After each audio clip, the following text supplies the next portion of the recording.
Halo teman-teman semuanya, Assalamualaikum warahmatullahi wabarakatuh. Saya Liza Uswatun Nabawiyah. Di video kali ini saya akan menjelaskan pendidikan PAUD di berbagai negara, yaitu yang pertama dari Korea Selatan, yang kedua ada di Korea Utara, dan yang terakhir yang akan saya bahas yaitu mengenai model pembelajaran pendidikan anak usia dini di Indonesia. Video kali ini adalah untuk memenuhi ujian tengah semester pada mata kuliah model pembelajaran anak usia dini, yaitu dosen pengampu Ibu Kori Ismawati SSMPDI. Teman-teman semua pasti sudah tidak asing lagi ya mengenai negara Korea Selatan.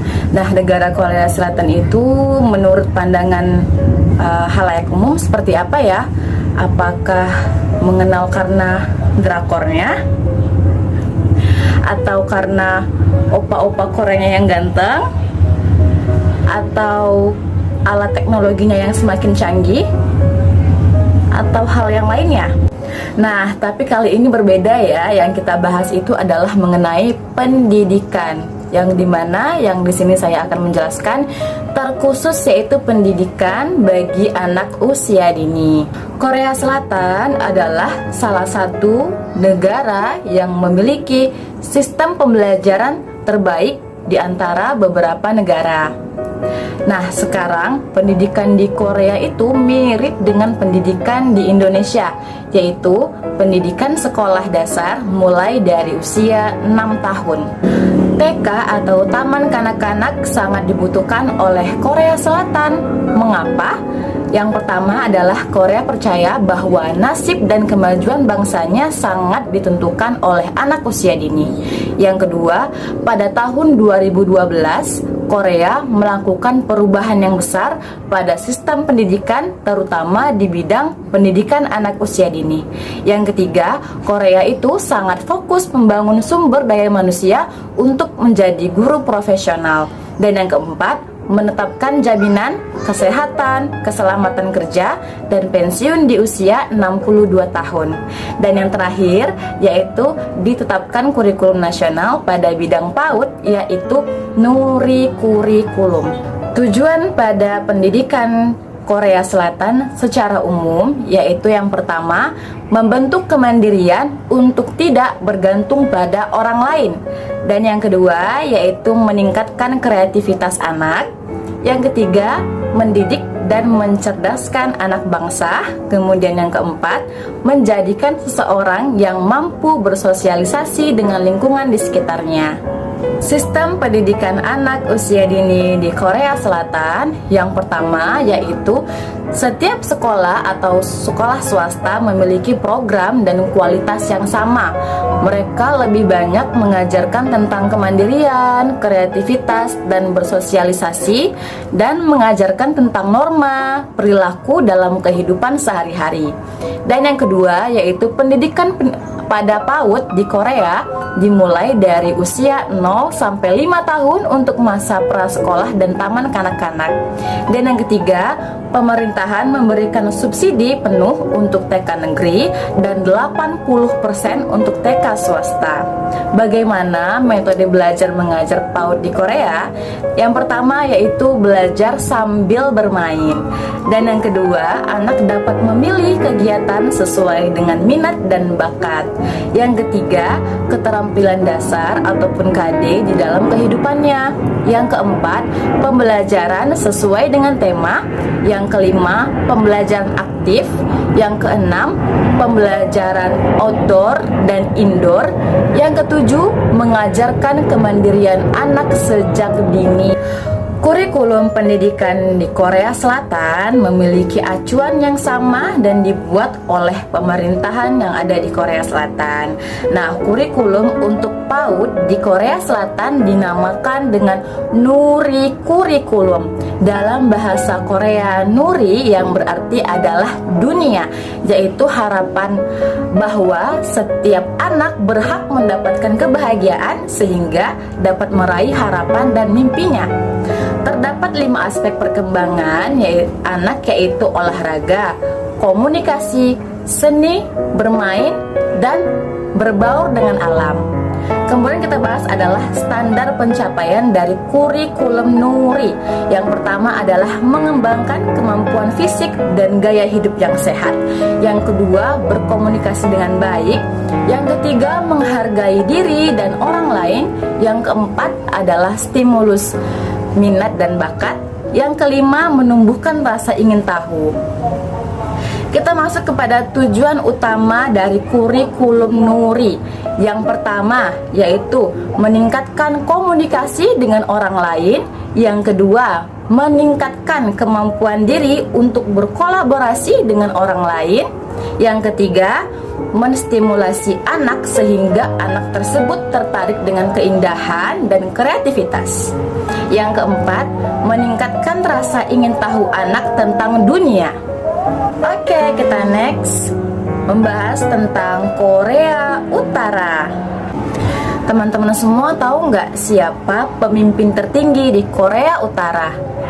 Nah, pemimpin tertinggi di Korea Utara yaitu adalah Kim Jong Un.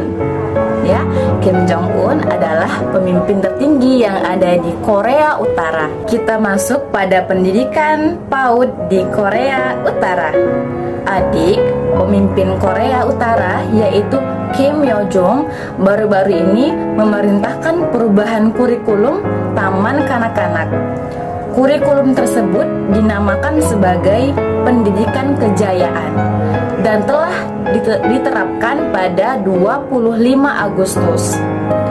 Pendidikan kejayaan bertujuan untuk menumbuhkan loyalitas dan kepercayaan terhadap kepemimpinan Korea Utara di mata anak-anak negara tersebut. Menurut sebuah sumber di Provinsi Hamgyong mengatakan anak-anak TK ataupun anak-anak taman kanak-kanak berusia 5 dan 6 tahun sebelumnya menghabiskan 30 menit sehari untuk mempelajari masa kecil Kim Jong Un dan Kim Yo Jong. Ini mereka menghabiskan waktu dalam 1,5 jam karena adanya pendidikan kejayaan. 1 jam dihabiskan untuk belajar tentang masa kecil Kim Jong Un, sedangkan 30 menit sisanya dikhususkan untuk belajar musik revolusioner dari masa kecil para pemimpin. Menurut sumber tersebut, kurikulum itu memberitahu anak-anak TK bahwa ketika Kim Jong Un baru berusia 5 tahun, dia adalah anak yang cerdas, yang naik kapal pesiar, melakukan latihan target, dan suka membaca. Dapat kita simpulkan bahwasannya pendidikan PAUD di Korea Utara itu hampir sama sebenarnya dengan Korea Selatan, tetapi yang membedakannya adalah baru-baru ini, baru 2 bulan yang lalu atau 3 bulan yang lalu, pada bulan Agustus itu mereka membuat perubahan di dalam kurikulumnya, yaitu adalah menambahkan pendidikan kejayaan yang dimana dimasukkan pembelajaran untuk lebih mengetahui yaitu Kim Jong Un dan Kim Yo Jong. Oke, next kita akan membahas pendidikan PAUD di Indonesia. Penasaran? Yuk kita simak sama-sama ya. Untuk pendidikan PAUD di Indonesia yaitu menggunakan kurikulum 2013. Nah, berbeda kan dari kurikulum yang sudah dikeluarkan oleh pemerintahan di Korea Selatan dan di Korea Utara. Landasan pengembangan kurikulum 2013 PAUD yaitu landasan kurikulum 2013 pendidikan anak usia dini yang dikembangkan atas dasar pengkajian konseptual maupun empiris pada berbagai landasan. Apa saja landasannya? Yang pertama adalah landasan filosofis, yang kedua landasan yuridis, yang ketiga landasan pedagogis, yang keempat landasan teoris, dan yang kelima adalah landasan sosiologis. Tujuan dari kurikulum 2013 PAUD ini adalah mendorong perkembangan peserta didik sehingga mempunyai kesiapan untuk menempuh jenjang pendidikan selanjutnya, yaitu sekolah dasar. Model pembelajaran PAUD di Indonesia yaitu yang pertama, model pembelajaran kelompok, di mana anak-anak dibagi menjadi 3 kelompok dan masing-masing kelompok melakukan kegiatan yang berbeda-beda.